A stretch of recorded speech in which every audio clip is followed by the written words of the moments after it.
Bismillahirrahmanirrahim.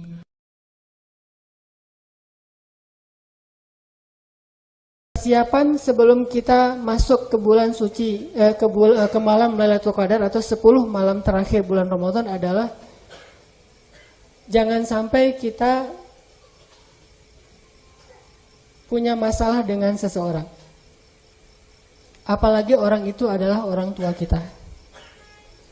Karena meskipun kita beribadah di malam Lailatul Qadar, karena 10 terakhir kita mungkin beribadah, kalau kita punya sangkut paut masalah dengan seseorang, apalagi orang tua kita, maka amalan-amalan kita pada malam itu seperti tidak tercatat di sisi Allah Subhanahu wa Ta'ala.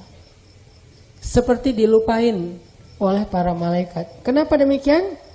Karena hilanglah keberkahan dan kebaikan gara-gara pertengkaran di antara manusia. Mungkin salah satu sebabnya kaum muslimin sekarang mungkin tidak langsung ditolong oleh Allah Subhanahu wa Ta'ala, dibiarkan dalam banyak masalah karena kita bertengkar antara satu dengan yang lain. Saling mencela, saling menjatuhkan, saling menyesatkan, saling membelakangi, saling mendengki antara satu dengan yang lain. Makanya Nabi SAW memesan kepada kita, pesanan terakhir Rasul sebelum beliau wafat itu apa? La tahasadu, wala tabaghadu, wala tadabaru. Jangan kalian saling dengki, jangan kalian saling membelakangi, jangan kalian saling marah, jangan kalian saling benci. Kenapa demikian? Karena permasalahan yang terjadi antara kalian itulah yang menjadikan berkah dari Allah itu tidak turun kepada kalian. Amal-amal soleh itu tergantung antara langit dan bumi gara-gara masalah kita yang belum selesai di antara manusia. Bukankah ada hadis tentang bagaimana malaikat mengangkat amal manusia ke hadapan Allah? Kemudian Allah berfirman kepada malaikat pembawa amal itu, amhilu hadaini hatta yastaliha. Tahan amal dua orang ini sampai mereka berdamai. Maksud tahan, jangan bawa ke hadapan Allah dulu. Gak mau Allah menerima amal manusia selama dia masih punya masalah kepada sesama manusia. Yang bersalah tidak mau minta maaf, yang merasa dizalimi tidak memaafkan. Amhilu hadaini, tahan amal dua orang ini hatta yastaliha, sampai mereka berdamai. Sehingga merujuk kepada hadis yang tadi, salah satu di antara persiapan menjelang 10 awakhir min Ramadan, cobalah kita yang masih punya orang tua, datangi orang tua kita minta maaf. Kalau perlu, kalau orang tua kita masih sanggup ke masjid, ajak orang tua kita bareng-bareng ke masjid. Kita antari orang tua kita yang jadi supir buat orang tua kita. Kalau yang punya masalah dengan pasangan, saling memaafkan dan meminta maaf. Kalau sudah berlalu, sudah beda, udah divorce misalnya, saling memaafkan dan minta maaf walaupun tidak harus bareng lagi. Karena gimana pun juga, kalau ada ganjal di hati orang lain yang Allah melihat itu hak dia, karena kita belum minta maaf, maka Allah tidak akan menerima amal kita walaupun beribadah di malam Lailatul Qadar sekalipun. Inilah kenapa silaturahim itu termasuk salah satu di antara amal-amal kunci. Kan amal itu ada yang keistimewaannya karena pahalanya besar. Ada keistimewaannya memang penggugur dosa. Ada keistimewaannya dia sebagai kunci dari amal-amal yang lain. Salah satu kunci di antara amal-amal soleh itu adalah mengucapkan la ilaha illallah, itu kunci. Kalau nggak pakai la ilaha illallah, walaupun soleh banget, baik banget, tetap aja tidak ada nih nilai. Itu kunci amal namanya. Miftahul amal, kuncinya amal-amal soleh. Terus amal yang lain yang menjadi kuncinya amal soleh adalah ittiba, misalnya mengikuti Rasulullah SAW. Karena seseorang yang mengingkari sunnah Nabi, walaupun dia melakukan kebaikan tetap tidak bernilai. Nah, yang lainnya kunci amal soleh itu adalah menyambung hubungan yang terputus. Berdamai dengan orang yang punya masalah dengan kita. Itu kuncinya amal. Dengan hadis tadi bahwa walaupun kita beramal soleh banyak, kalau kita memutuskan hubungan dengan seseorang, maka amal soleh kita itu tergantung antara langit dan bumi. Kalau kita meninggal, hubungan kita belum didamaikan, belum tersambung, berarti amal kita yang tergantung di langit bumi tadi itu akan berguguran, tidak diterima oleh Allah. Tapi kalau kita sambung, Yang tadi kegantung antara langit dan bumi diangkat lagi di hadapan Allah dan Allah menerima, tidak mengatakan amhilu hadaini hatta yastaliha. Ini salah satu di antara persiapan supaya kita bisa insya Allah dapat Lailatul Qadar dan Lailatul Qadar kita itu diterima oleh Allah Subhanahu wa taala. Kan banyak anak yang soleh kepada orang lain tapi ke orang tuanya dia durhaka. Kenapa saya bilang durhaka? Sekedar mengatakan uffin terhadap orang tua itu sudah durhaka. Jangan tunggu sampai mukulin ayah, mukulin ibu, ngebentak.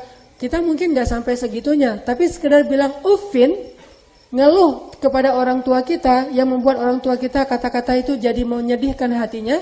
Uffin yang menyedihkan hati orang tua itu adalah uququl walidain. Itu termasuk diantara kedurhakaan terhadap kedua orang tua. Ini persiapan yang mudah tapi cukup penting kalau kita pengen 10 terakhir kita insya Allah menjadi malam-malam yang berharga. Kalau orang tuanya jauh, telepon orang tuanya. Ayah, ibu, ini saya udah mau akhir Ramadan. Dulu sebelum Ramadan udah nelpon, sekarang nelpon lagi. Siapa tahu dalam waktu 20 hari ini ada aja kesalahan yang kita nggak sengaja kepada mereka. Telepon, setidaknya mereka kangen tapi kita nggak telepon, itu dosa.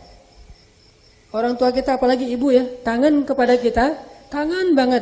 Cuma dia nggak ngomong dan kita nggak perhatian nanya atau kita nelpon dia gimana kabarnya, itu aja udah dosa. Kenapa dosa? Karena membuat ibu kita kesulitan, kesusahan dengan perasaan rindunya kepada anaknya dan anaknya tidak perhatian. Itu aja udah dosa. Berarti tetap aja kita minta maaf, telepon orang tua kita, minta maaf, minta doa.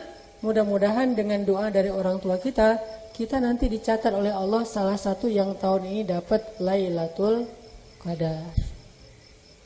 Ini satu amalan menjelang 10 terakhir bulan Ramadan.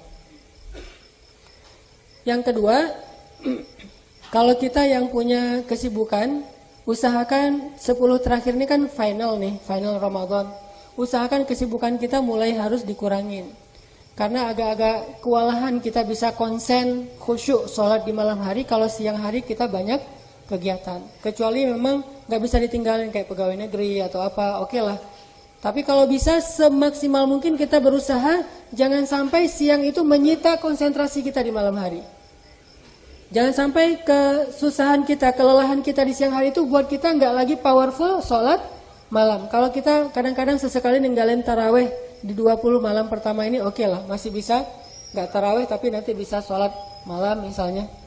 Atau sholat malamnya jam 3 malam menjelang sahur. Tapi kalau 10 malam terakhir kayak gitu juga kayaknya rugi nih. Seharusnya penampilan di final itu lebih bagus daripada di penyisihan. Jadi kalau di penyisihan kita udah habis-habisan, di finalnya biasa aja, ada yang kurang, rugi gitu. Makanya di final itu harus lebih optimal lagi, lebih sungguh-sungguh lagi dalam ibadah malam. Jadikanlah 10 hari terakhir itu powerfulnya malam hari. Siang mah gak apa-apa. Misalnya siang istirahat, siang mungkin kegiatannya kegiatan santai. Tapi malamnya ngejos gitu. Malamnya itu ngegas banget.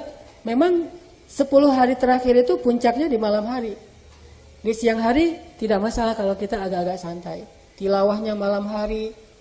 Tilawah siang hari oke, tapi malamnya lebih banyak lagi tilawahnya. Zikir siang hari oke, tapi malamnya lebih banyak lagi zikirnya. Intinya hidupkan malam. Kalau bisa malam itu kita tidak tidur kecuali sebentar saja. Kalau udah nggak tahan sama sekali baru kita tidur, kemudian sisanya dipakai untuk beribadah. Dan tolong nanti di malam-malam terakhir bulan Ramadan ini kita nggak banyak ngobrol, nggak banyak chatting, tapi banyak zikir. Kadang salah satu di antara fenomena kita kalau itikaf itu, apalagi itikaf di antara teman-teman, namanya juga itikaf geng gitu kan ya. Datang sama-sama gengnya, sampai di sini ketemu sama teman-teman, ngopi di teras misalnya atau di pojok masjid, udah aja ngobrol. Nggak sengaja, nggak kita sadarin, ternyata kita udah ngelewatin berjam-jam hanya dengan ngobrol. Walaupun nggak dosa mungkin, dan duduk di masjid aja udah berpahala, tapi kan sayang kalau hanya ngobrol sebentar. Kecuali panitia mungkin untuk kemaslahatan bersama dia butuh koordinasi satu dengan yang lain. Tapi kita sebagai peserta banyak-banyak zikir aja deh. Karena zikir kita menjelang tahajud akan membuat khusyuk lebih terasa nanti ketika kita tahajud.